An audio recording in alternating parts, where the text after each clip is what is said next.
Hi guys, my name's Abbie. I'm from upstate New York and I was the Hoard Dairyman Editorial intern for the summer of 2020.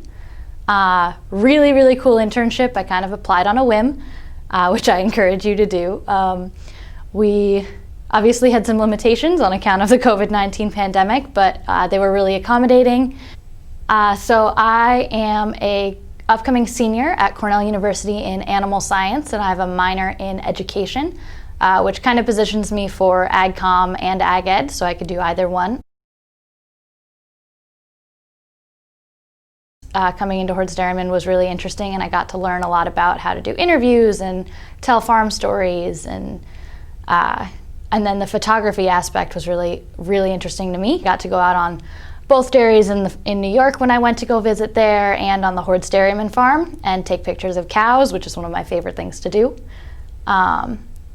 And getting to tell those farm stories was a really valuable part of this experience, as well as interviewing scholarship winners and just getting to know other people in the industry through those interviews. For summer 2020, they started doing a dairy live stream, which was a really interesting experience to get to watch how that production worked. And we're sitting in the cheese cave right now, which is a completely new project.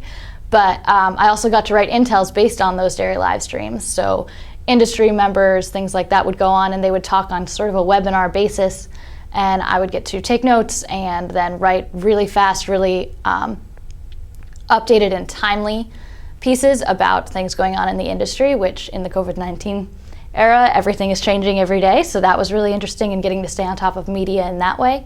I was responsible for the Farm Flash page, which was great for me as an animal science major because I get to keep up with actual up-to-date research in the dairy industry, as well as kind of across animal agriculture.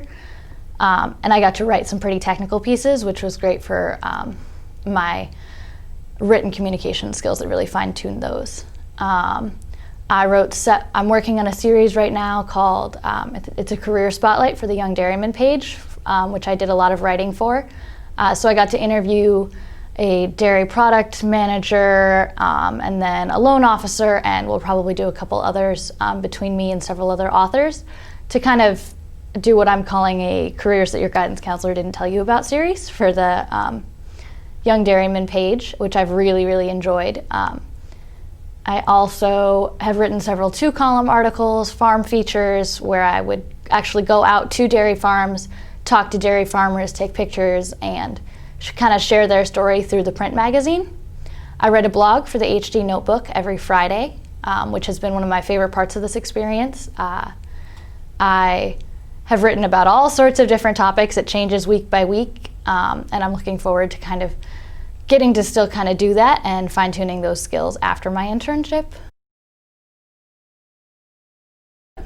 So I was responsible for the 2-year agricultural program list, which helps also is our Young Dairyman page, and helps kids who are, say, graduating high school figure out what they compare and contrast schools that have 2-year ag programs in terms of tuition, number of students, do they have a dairy club, do they have a dairy major, do they have a dairy farm, do they have other ag clubs, kind of things like that, and it puts it all together so that it's easier to compare and contrast schools as opposed to doing all of that research yourself. I can say it was pretty time-consuming, but it would be a really valuable piece for our readers.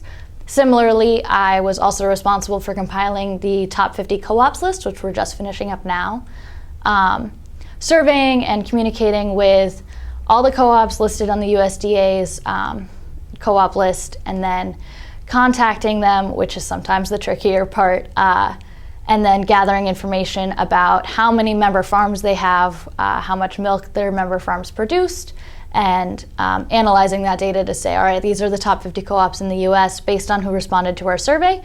And that is also another piece that we put in the magazine that generates quite a bit of engagement. It's been really interesting for me to communicate with co-ops across the country and frankly get to know some co-ops that were in my own backyard and I really didn't know about. And sometimes it leads to funny connections, like I was talking to the CFO of a co-op in California, and he had grown up in my hometown, and that was really interesting and kind of fun for me. Generally, there's a lot of breed conferences and industry events you get to go to.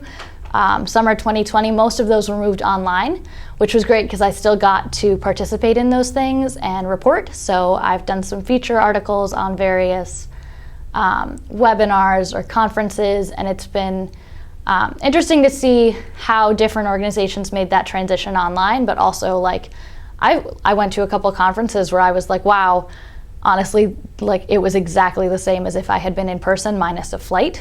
Like I still got to do the networking aspect, and I still got to meet with producers and industry representatives and get interviews, and they were very accommodating for that. The internship deadline is early in the fall. You do need to submit your resume, a couple letters of recommendation, and some writing samples. But it's a really, really great internship if you're looking to fine-tune those writing skills.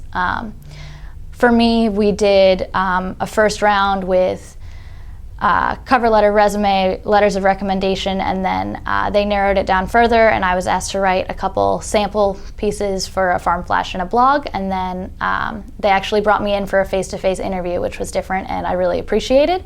I got to actually go to the office and meet the team members and kind of get a very small taste of what it would be like to live in Wisconsin. So I would really encourage you guys to apply. It's a great internship, and I've had a really great time.